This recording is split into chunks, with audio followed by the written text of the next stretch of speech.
The Fellowship of the Ring begins in a world where evil was once defeated, but never truly gone. Long before the quiet green hills of the Shire, the fate of Middle-earth was decided in fire and war. A dark lord named Sauron forged the One Ring to rule all others, pouring into it enough of his own power to bend kingdoms, armies, and hearts to his will. Men and elves fought him in a final alliance and nearly ended his power forever. In the last moments of that battle, the ring was cut from Sauron, and with it his body fell. But the victory was incomplete because the ring survived. It should have been destroyed then. Instead, it slipped away into history, waiting for a new age and a new weakness to exploit. The story then moves to the Shire, a place so peaceful it seems untouched by the weight of the wider world. Here lives Frodo Baggins, a young hobbit who has grown up under the care of his older cousin Bilbo Baggins. Bilbo is celebrating his birthday and seems like an eccentric old relative with a taste for stories, parties, and songs. But underneath that cheerful surface, something is wrong. He is restless, secretive, and far too attached to a plain golden ring he once found many years before. When Bilbo decides to leave the Shire, the wizard Gandalf the Grey notices how hard it is for him to let the ring go. Bilbo becomes angry for a moment in a way that feels unnatural, as if something ugly is reaching through him. At last, he leaves it behind for Frodo and disappears down the road. That should have been the end of it. Instead, it becomes the real beginning. Gandalf stays troubled by what he has seen. After digging through ancient records, he discovers the truth. Bilbo Ring is not some harmless trinket. It is the One Ring, the same object that once belonged to Sauron. That means the enemy can rise again so long as the ring exists. It also means Frodo, without meaning to, has become the keeper of the most dangerous object in Middle-earth. Gandalf tells Frodo the truth in pieces because the full weight of it is almost too large to say at once. The ring corrupts whoever carries it. It twists desire into obsession and promise into ruin. Sauron is growing stronger in the dark land of Mordor, and the ring draws all evil toward itself. Frodo cannot remain in the Shire.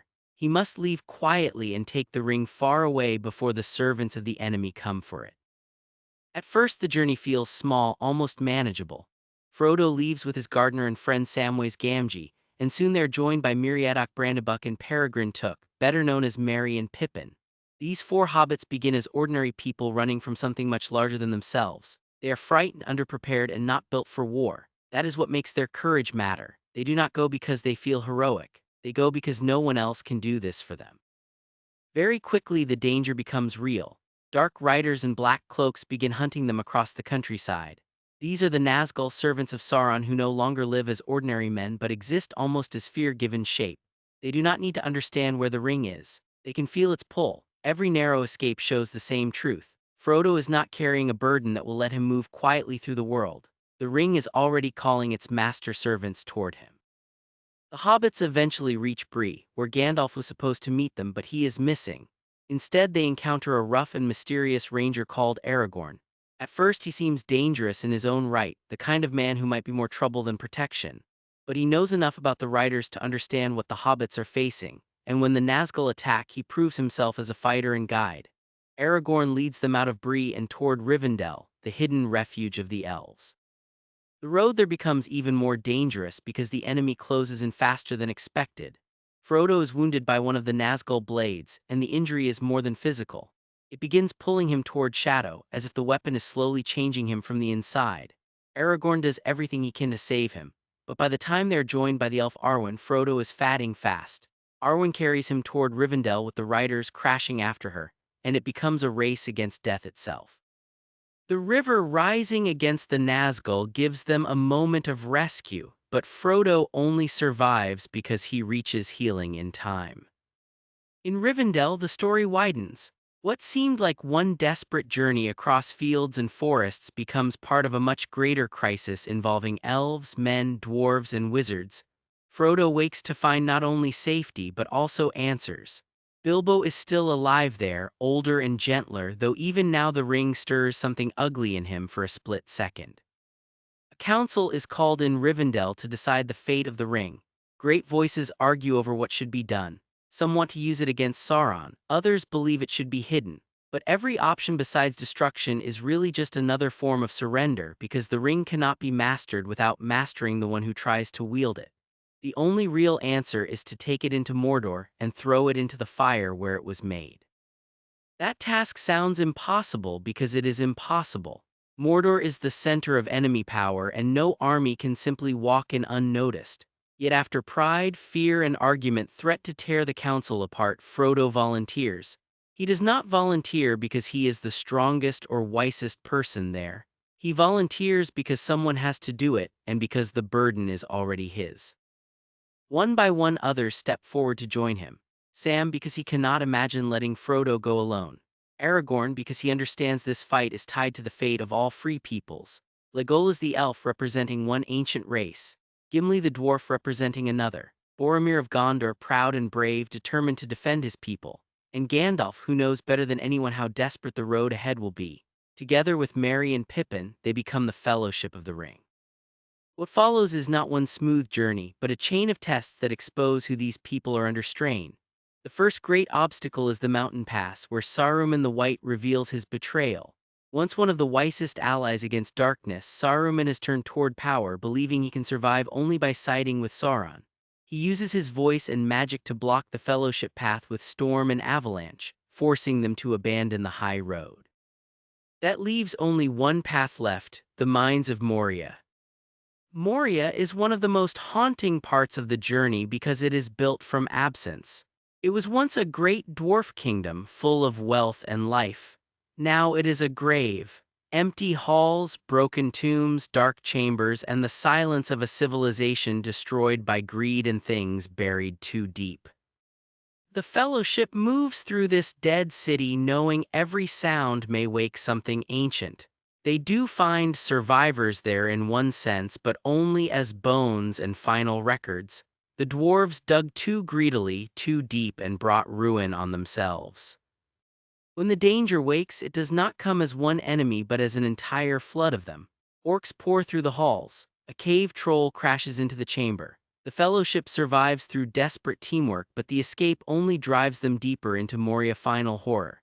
In the deepest part of the mines, a Balrog rises, an ancient creature of fire and shadow.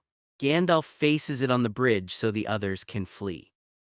He breaks the bridge and seems to stop the monster, but in its fall the Balrog drags him down with it. Gandalf vanishes into the abyss, leaving the rest of the Fellowship shattered. The loss of Gandalf changes the whole journey. Until then, however frightened they were, there was always a sense that someone wiser stood between them and complete disaster. Without him, the burden on everyone else grows heavier. They escape Moria, but they do not recover from it. Their next refuge is Lothlorien, the forest realm of the Elves ruled by Galadriel and Celeborn. This place feels almost outside time, beautiful enough to seem like memory rather than reality. Yet even here the ring brings danger. Galadriel sees immediately what Frodo carries and what it is doing to him. She is tempted by it herself for one terrible moment, and that scene matters because it shows that even wisdom and beauty are not immune. In rejecting it, she proves that true strength sometimes means refusing the very power that seems able to save the world. The Fellowship rests and receives gifts for the road, but the deeper tensions in the group have begun to sharpen. Most of all, Boromir is changing under the ring pressure. He is not evil, that is what makes his fall painful. He loves his city, his father, and his people, and he cannot accept that the weapon which could save Gondor must be destroyed instead of used. The ring works on exactly that weakness, turning love of home into hunger for control. When the Fellowship reaches the Falls of Am and Hen, the breaking point comes. Frodo is uncertain whether the group can even stay together much longer. Boromir finally gives in and tries to take the ring by force, then immediately realizes what he has done. Frodo escapes from him, but the trust of the group is broken. In that moment, Frodo understands something terrible and necessary. The ring will destroy the Fellowship if he remains with them. At the same time, the company is attacked by orcs sent by Saruman. Merry and Pippin are captured. Boromir, trying to redeem his failure, fights to protect them and dies from his wounds.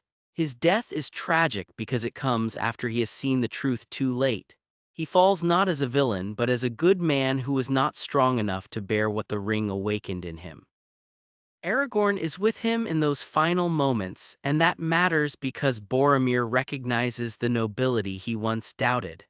Aragorn, too, is being tested throughout the film. He is not just a ranger wandering the wild. He is the heir to a human kingdom and a lineage that once failed when the ring should have been destroyed.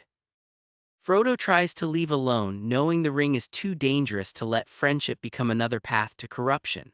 But Sam refuses to let him go alone.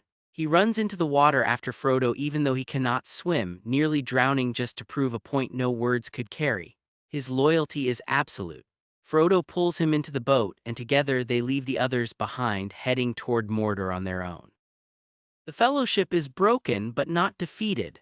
Aragorn, Legolas, and Gimli choose not to chase Frodo because they understand his decision and because Merry and Pippin still need rescuing.